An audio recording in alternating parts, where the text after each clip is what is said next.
from the heart of Dubai, where tomorrow is being built today, to the world. Welcome to the CTO Show with Mehmet. Here, we redefine technology and reimagine possibilities. With Mehmet, delve into the riveting realms of AI, cybersecurity, and digital technology. Experience the thrilling highs and lows of startups. Immerse yourself in the spirit of entrepreneurship and witness the future of business innovation being written in real time. Now, without further ado, let's tune in and explore the future. Hello and welcome back to a new episode of the CTO Show with Mehmet. Today, I'm very pleased joining me, Sergio. Sergio, thank you very much for being with me here on the show today.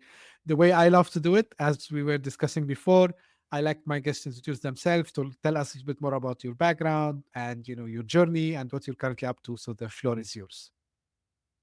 Thank you to inviting me to the show. And just a bit, as you see, my name is Sergio, and I am digital consultant and creator already more than 8 years, and I have the proof traction about $500 million funded to startups who worked with me before. Great, thank you for being here with me, Sergio. Again, you are like into kind of a very interesting domain, which is helping startup founder get their pitch deck polished and being good. So what was your motive to choose this as a profession for you, Sergio? I have this business mindset as I came from family, and I try to translate the great ideas to some business logic and understand from the business perspective, because all the time the founders what I met, they some kind of more like dreamers. They wanted to create their own product, but to the investor and to the people who will finance these ideas need to use quite different approach, because they not understand, for example, if you are developer code detail or this software feature, what you bring to the your product. Right. So it's a very interesting domain to be in, Sergio. And I was checking you've done a lot of that actually, and you helped a lot of founders. So more than 400 projects, and you helped them raise $560 million. It's really impressive. So I always like to start, by what are like some of the mistakes or the pitfalls that you've seen. I think especially first time founders falls into when they bring their pitch deck to you. So usually what are the common mistakes you see? The common mistake, probably this is unrealistic expectation, and try to invest or dive deep to your project. You need to firstly understand the investor is not tech professional like you. What is why you're looking for the founders like you, but you need to show the potential and just little detail about your project to make them starving to continue discussing with you, but not to overload. Okay, that's great. Now, some of the founders might come and say, Sergio, okay, I get what you're saying, but really my idea is very technical. It has a lot of potential, but I'm not finding the way how I can explain this into business. Maybe they are like coming from a deep technical background, or maybe they have never done kind of a presentation for a project before.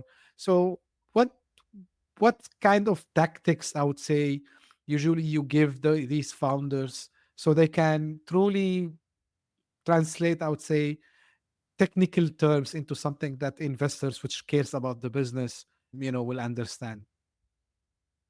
I use some comparison model to translate your complicated idea to something what investor can be familiar.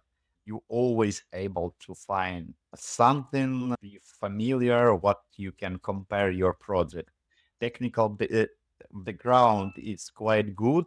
You should have it, but we need to find this some kind of balance between technical details and between business, because you need to show investor the money first, how they able to monetize your product and how they able to earn with your product. Great. So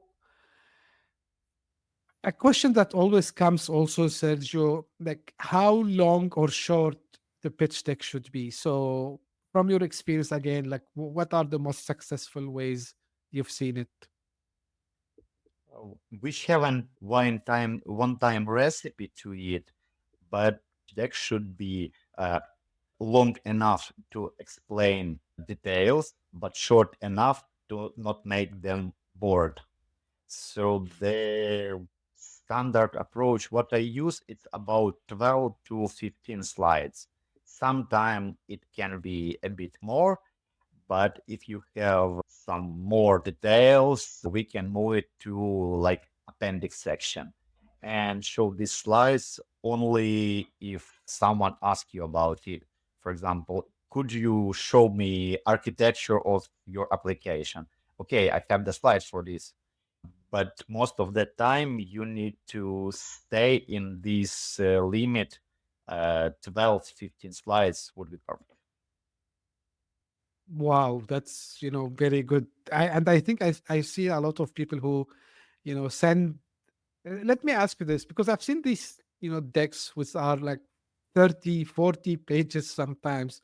So from reaching out perspective, so let's say if I want, I have prepared the pitch deck and I have maybe multiple versions of my pitch deck. So which one I should send to the investors first before I do the actual presentation to them, or should I go with one pager? What have you seen the most successful ways when dealing with investors? When you stand the only email approach, you enough to have this pitch deck what can read himself. It's about 12 slides and with less text, because right now, according to data docsend, the typical investor spend about 3 minutes 35 seconds uh, to read one pitch deck.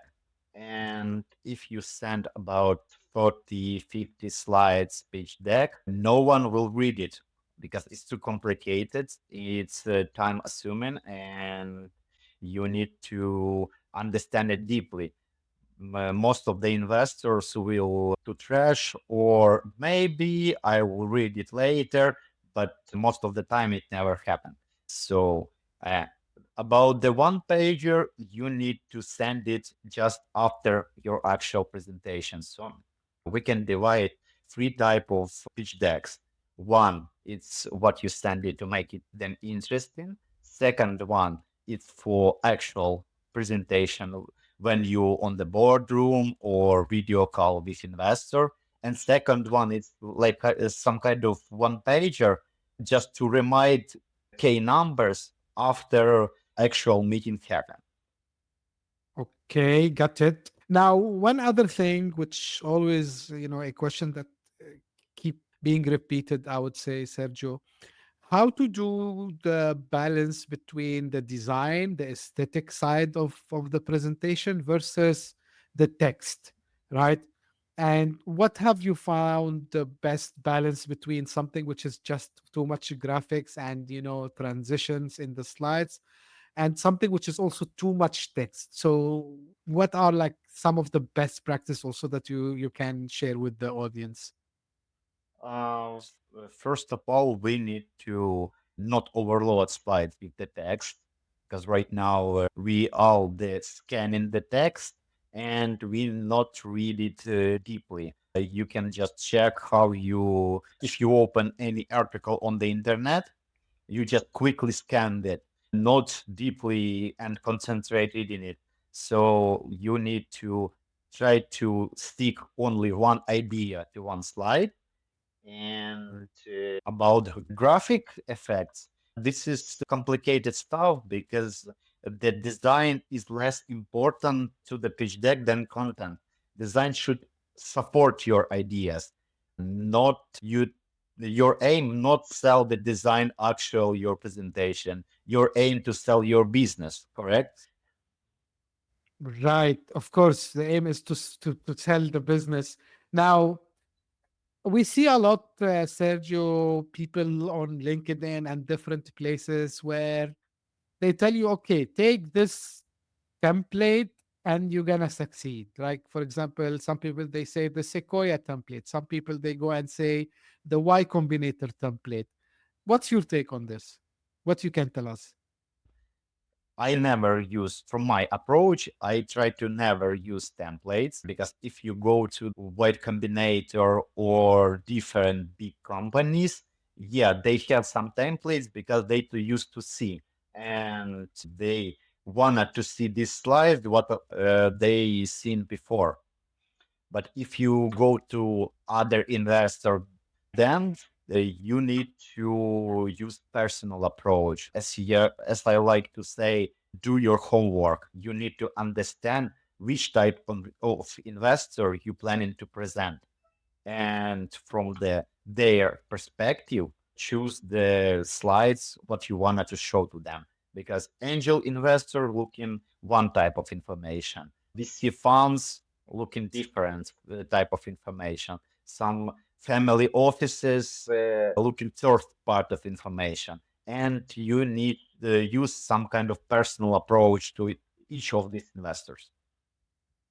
Right, correct. Actually, this is what you thank you. You answered also my next question, which is difference between angel investors versus VCs.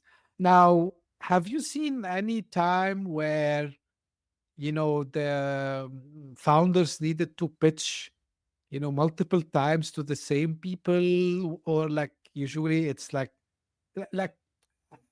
how long usually it from what you heard from them, like is it like just on the spot, or is it like they needed to do multiple follow-ups? It's just a quick question, like if you have information about that.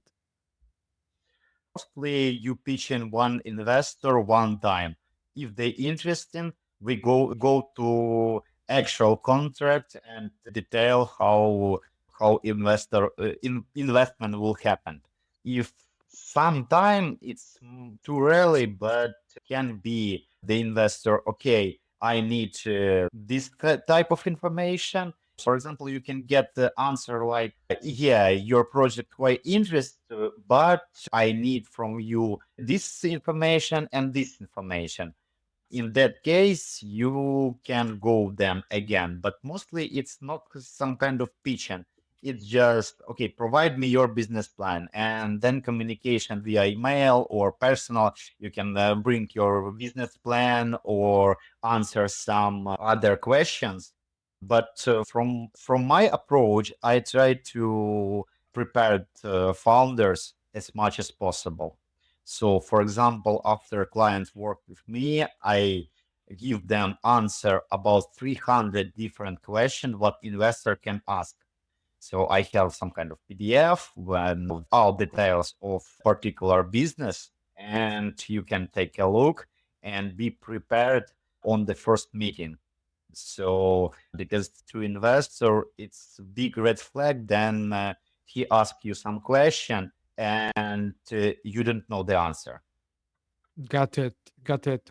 Now, one of the other things, like what you can tell the founders about the importance also of storytelling, like why it's very important to try to, you know, instead of just going over the decks one by one, to try to do it in a story way, I would say.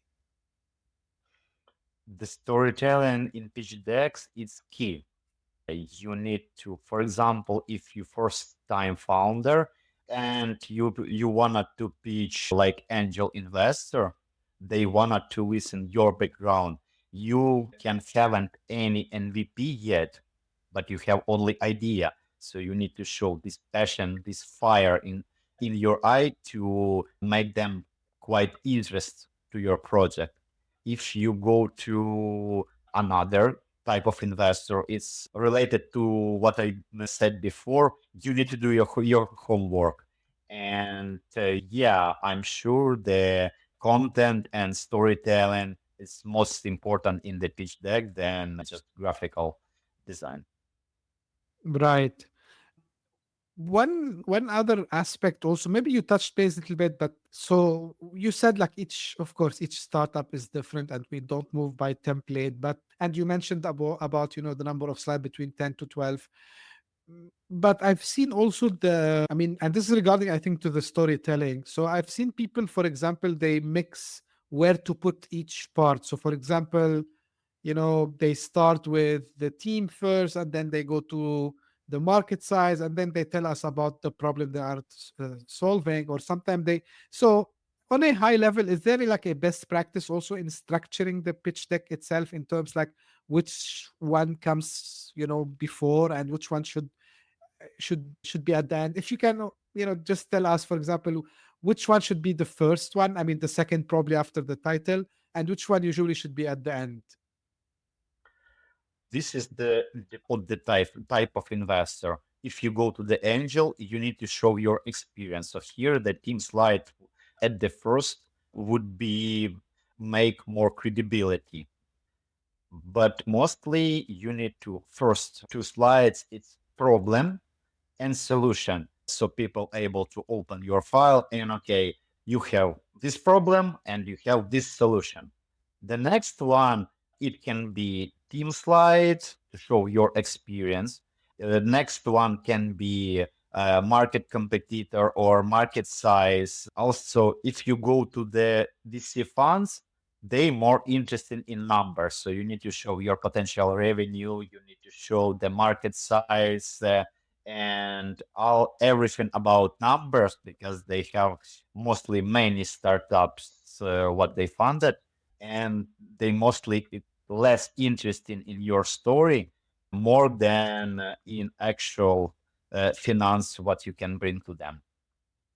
Okay, that's cool and interesting, I would say. So, and it's a good hint because, as you said, it's different between again and VCs, of course. During the pitch itself, right? So, have you seen like people, despite like, okay, they have the best pitch ever, maybe, of course, you help them, and but it failed. So, what could go wrong? I would say, is it like the way they presented itself? Is it because they looks like not confident enough? Like, what can go wrong even if the pitch deck is perfect? The confidence is important, I'm sure, but what can go wrong is if you choose wrong investor.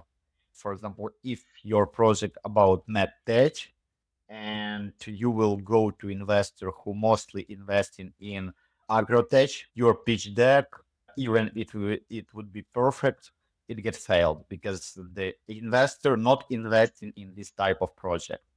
Different investors have some kind of sectors.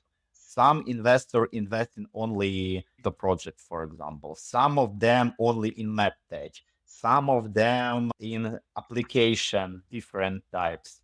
Because especially for early stage founder, you need not only money from investor. You need something like called smart money, when investor can bring to you not only funding but they own connection, they own contacts, what can help bring your project forward.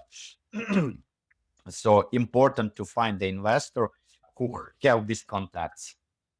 Absolutely, yeah. So I like this concept of smart money because it's very important, especially because you don't need just the money, you need also someone to help you. And I think this is maybe another topic, but some of the founders, they think, yeah, just give us the money and we will figure it out. They forget about the power that this investor can help them open doors and get them to get their solution in front of the right clients. So absolutely, it's a very good point. I want to ask you, Sergio, something we didn't touch base on, which is, are you seeing, because what you do currently is something fantastic. Again, like you help, like you have 400 plus projects done, and you have, this amount that you help founders to raise. When it comes to AI and automation that's happening in this, in this domain, how do you protect your own business, Sergio? Like, is AI getting your job, easier to do, or do you see it as a threat? How do you see things here? You need to understand that AI is not a magic pill. You can go to any AI tools and say them, okay, give me the pitch deck, and probably the AI pretty good send you something. But Mhm. the most mistake was what I seen the especially to market size slide.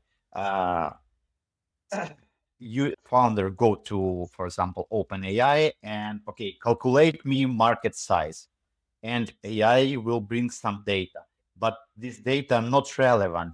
And what they heard from the investor, the one cash, okay, you show me the billion potential market. Where you take this data? And founder not able to answer. So, and Right. for investor, okay, you just imagine this number or what?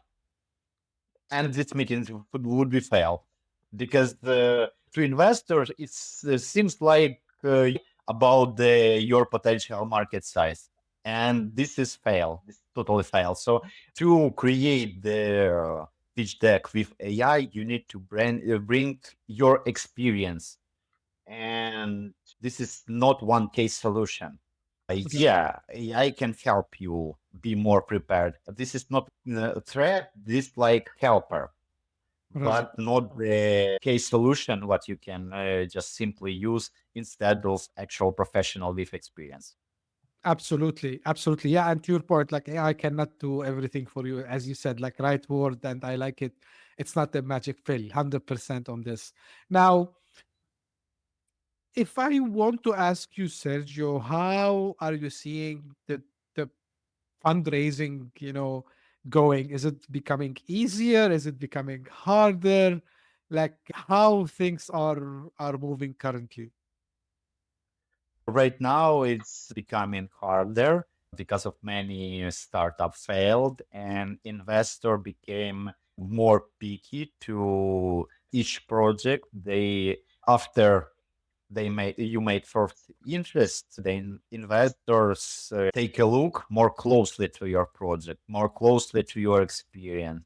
So right now it's harder to raise some amount than, for example, 5 years ago.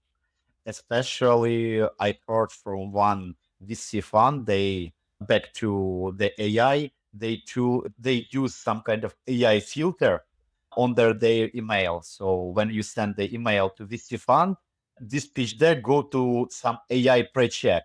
This is relevant to them or not relevant.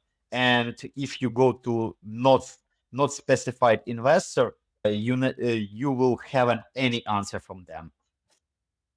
Yeah, right. It's like similar to when you apply for a job and they have that system that checks Yeah, the, yeah, yeah. It's quite similar to that.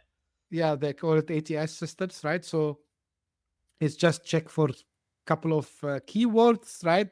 And if they find it, and to your point, Sergio, and I think this is important because you mentioned a couple of minutes ago that the founders need to understand who they are presenting to, and usually in case of VCs, every VC they will have list of previous companies that they invested in. So this makes their life easy. Usually they would have their thesis also available on their website, means what kind of investment they do, the size check they do. So you understand, are you a good fit for them or no? And with angels, it's a little bit complicated because not all the angels they share, the previous work that they have done. So this makes it's make it a little bit tricky, I would say. Sergio, as we almost come to the end of this, very insightful episodes, like if I want to ask you kind of final words of advice to founders, especially the first time ones, when it comes to be prepared for raising and preparing their deck, what you can share with us? You need to ask the reasonable amount, because sometimes I met the first time founders what haven't MVP yet, haven't actual working business yet. But on the last asking slide, they asked couple millions funding, but nothing yet created and nothing yet worked. You need to clearly understand how much amount you need and how you plan to spend it. Just if you allow me, I can share some funny story, but Sure, please. I heard last time from one investor. He said, "Okay, why you can imagine some boardroom when startup first time founder go to them to present the project, and the investor asked, why you asking the 1 million to your project?" The founder said, "It because I going to divorce with wife and I need half million give her to the house." And Yeah,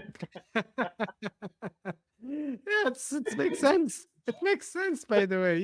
It's absolutely nice. I would say story because it's a reality actually. Right, 100%. Sergio, really, really, very insightful, and I am enjoying, the talking to you. If people want to get in touch, if they want to get your services or maybe get a consultation, how they can reach out to you? the best way is contact me through my LinkedIn, as you can see on screen, or somewhere on the description would be my links. They can book the direct call with me or just message, and I try to help. Great. Sergio, thank you very much for being with me here today. It's been some while since we didn't discuss about, the art of being prepared it's an art of pitching. This is what I call it. And of course, preparing the pitch deck and preparing the storytelling, which you talked about, and knowing the investor is critical and crucial part in the success of fundraising. So thank you for sharing, your experience with us today. And as you said, yes, the links will be in the show notes, so people can go and they can find Sergio's LinkedIn in the show notes and get in touch with him also as well. And of course, they will be in the description if you're watching this on YouTube. And this is for the audience. This is how I usually add all my episodes. If you just discovered this podcast by luck, thank you for passing by. I hope you enjoyed it. If you did so, please give us a thumb up, share it with your friends and colleagues, and you know keep coming again. And if you are one of the people who are loyal to us and keep listening to us, thank you for doing so. Thank you for sending all your comments, feedback, and questions. I read them all. Keep them coming. And thank you for tuning in today. We will be again in a new episode very soon. Thank you. Bye bye. Hit that subscribe button, share the show with your tech-savvy friends and fellow entrepreneurs, and leave us a review on your favorite podcast app. Your support means the world to us.